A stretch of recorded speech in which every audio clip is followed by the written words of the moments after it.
जय श्री राम।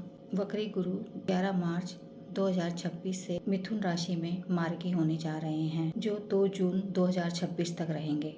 2 जून 2026 से गुरु अपनी उच्च राशि कर्क राशि में गोचर करेंगे।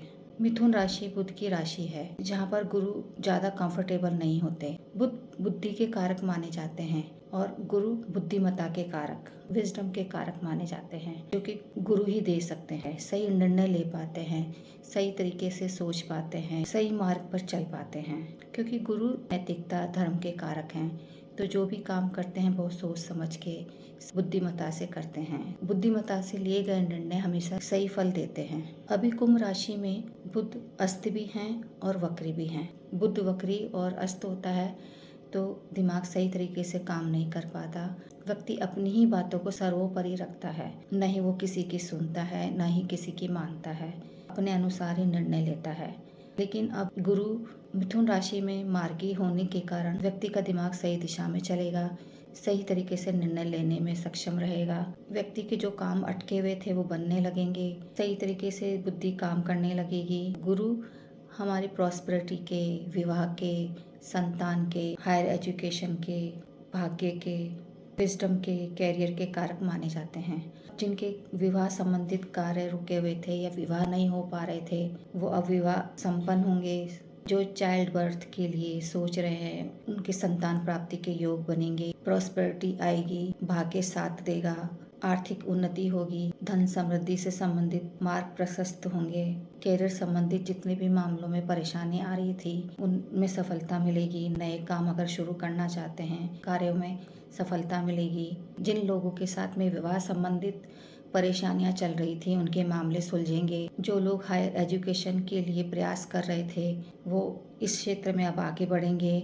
शिक्षा के क्षेत्र से, कंसल्टेंसी के क्षेत्र में, धर्म कर्म से संबंधित कार्य जो करना चाहते थे उनको उस क्षेत्र में सफलता मिलेगी। गुरु मार्गी होने से अब लोग धर्म, नैतिकता, सच्चाई के मार्ग पर चलने लगेंगे, सही दिशा में, सही मार्ग पर चलेंगे, सही निर्णय लेंगे। गुरु एक्सपेंशन के कारक हैं। कुंडली में गुरु जिन जिन भावों से गोचर करेंगे उस भाव से संबंधित अच्छे परिणाम मिलेंगे। जिन भाव पर गुरु की दृष्टि होगी वहाँ से भी उनको अच्छे परिणाम मिलेंगे। गुरु की 5वीं, 7वीं और 9वीं दृष्टि अमृत के समान होती है। गुरु ब्लेसिंग के कारक माने जाते हैं, तो उन भाव से संबंधित उनको शुभ समाचार या अच्छे परिणाम देखने को मिलेंगे। जिन भी लोगों के कुंडली में गुरु अभी 6, 8 या 12वें भाव में गोचर कर रहे हैं, वहाँ से संबंधित थोड़ी परेशानियां आ सकती हैं, लेकिन गुरु उस परेशानी से बाहर निकलने का रास्ता भी देंगे और बाहर भी निकालेंगे। जिन जिन भाव पे गुरु की दृष्टि होती है, जहाँ गुरु होते हैं वहाँ पर गुरु की ब्लेसिंग जरूर मिलती है, उनके कार्य बनने लगते हैं। वर्तमान में मार्च में कुंभ राशि, जो कि शनि की राशि है, वहाँ पर मंगल, राहु और बुध प्लेनेट गोचर कर रहे हैं, जिसके कारण व्यक्ति के जीवन में कई समस्याओं का सामना करना पड़ रहा है। ग्लोबली अगर देखें तो कई तरीके की समस्याएं आ रही हैं।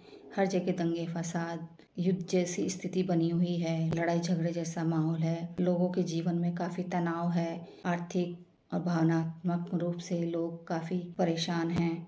लेकिन गुरु की 9वीं दृष्टि कुंभ राशि पे होने के कारण अब धीरे धीरे थोड़े मामले सुलझने लगेंगे। सबसे अच्छी बात यह है कि गुरु की कुंभ राशि पर दृष्टि होने के कारण यदि कोई बुद्धिमान व्यक्ति या समझदार व्यक्ति इन सब मामलों को सही तरीके से समझाने का, समझने का प्रयास करेंगे या इन समस्याओं को दूर करने का प्रयास करेंगे तो स्थिति में काफ़ी सुधार होने की संभावना भी है। शांतिपूर्ण तरीके से समस्याओं का समाधान निकालने का अगर प्रयास करेंगे, समाधान निकाला जा सकता है और इस विकट परिस्थिति से बाहर निकला भी जा सकता है। बुध वक्री और अस्त होने के कारण दिमाग सही दिशा में थोड़ा कम चलेगा। थोड़े समय के लिए तो शांति बनी रह सकती है, लेकिन कुछ समय पश्चात वापस से इन समस्याओं के बढ़ने की आशंका रहेगी, क्योंकि अप्रैल में सूर्य, मंगल मीन राशि में प्रवेश करेंगे और बुध भी वहां पर प्रवेश करेंगे। तो सही दिशा में दिमाग काम नहीं कर पाएगा।